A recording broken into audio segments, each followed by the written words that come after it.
Hello friends, welcome to my YouTube channel. നമ്മളിന്നിവിടെ ഉണ്ടാക്കാൻ പോകുന്നത് ചക്കക്കുരു മസാല ഫ്രൈ ആണ്.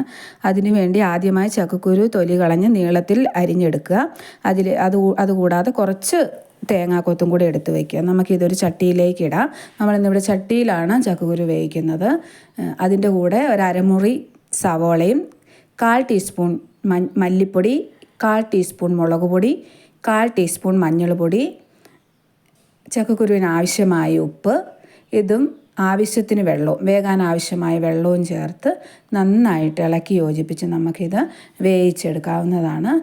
അതിനുവേണ്ടി നമുക്കിത് സ്റ്റൗവിലേക്ക് മാറ്റാം. ഇത് വെന്ത് വരുമ്പോഴേക്കും നമുക്ക് കടുകിടാനുള്ള സാധനങ്ങൾ റെഡിയാക്കി വയ്ക്കാം. അതിനാവശ്യമായ ഇൻഗ്രീഡിയൻസ് ഇതിലേക്ക് കുറച്ച് കറിവേപ്പിലയും കൂടി ഇട്ടിട്ടുണ്ട്. ഒരു ചെറിയ കഷ്ണം ഇഞ്ചി ചതച്ചത്, ഒരു 6 അല്ലി വെളുത്തുള്ളി ചതച്ചത്, പിന്നെ കറിവേപ്പില, പിന്നെ ഒരു 1/2 ടീസ്പൂൺ കുരുമുളക് പൊടി 1/2 ടീസ്പൂൺ വേണം. പിന്നെ ഒരു 1/2 ടീസ്പൂൺ ഗരം മസാലയും കൂടെ നമ്മൾ ഇതിലേക്ക് ആഡ് ചെയ്യുന്നുണ്ട്.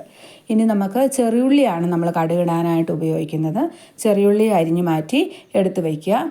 ചക്കക്കുരു വെന്തതിന് ശേഷമാണ് നമ്മൾ ഒരു പാൻ അടുപ്പത്തേക്ക് വയ്ക്കുന്നു. അതിലേക്ക് നമ്മൾ വെളിച്ചെണ്ണ ഒരു 1/2 ടീസ്പൂൺ മതി, 1/2 ടേബിൾ സ്പൂൺ മതി, ടീസ്പൂൺ അല്ല കേട്ടോ, ടേബിൾ സ്പൂൺ വെളിച്ചെണ്ണ ഒഴിച്ച് ആ ചക്കക്കുരു ഫ്രൈ ആകാൻ ആവശ്യമായ വെളിച്ചെണ്ണ നമ്മൾ ആഡ് ചെയ്യണം. അതിലേക്ക് കടുകിട്ട് പൊട്ടിയതിന് ശേഷം നമ്മൾ ചെറിയുള്ളി ഇട്ട് കൊടുക്കുന്നു. അതൊന്ന് ചെറുതായിട്ട് മൂത്ത് കഴിയുമ്പോൾ ഇഞ്ചി വെളുത്തുള്ളിയും കറിവേപ്പിലയും കൂടെ നമ്മൾ അതിലേക്ക് ഇട്ട് കൊടുത്തിട്ട് അതൊന്ന് ചെറുതായിട്ട് മൂത്ത് കഴിയുമ്പം നമ്മൾ എടുത്തു വെച്ചിരിക്കുന്ന കുരുമുളക് പൊടിയും ഗരം മസാലയും കൂടെ അതിലേക്ക് ആഡ് ചെയ്യുന്നു. അതും ഒന്ന് മൂത്ത് വരുമ്പോൾ നമ്മൾ വേവിച്ച് വെച്ചിരിക്കുന്ന ചക്കക്കുരു നമുക്കെടുത്ത് ഇതിൻ്റെ അകത്തേക്ക് ഇട്ട് നന്നായിട്ടൊന്ന് ഇളക്കി യോജിപ്പിക്കണം. ഈ ചക്കക്കുരു ഒന്ന് നല്ല ഫ്രൈ ആയിട്ട് വെള്ളം പറ്റി വന്നു കഴിയുമ്പോൾ നമുക്കത് ഒരു സെർവിങ് ബൗളിലേക്ക് മാറ്റി നമുക്ക് സെർവ് ചെയ്യാവുന്നതാണ്.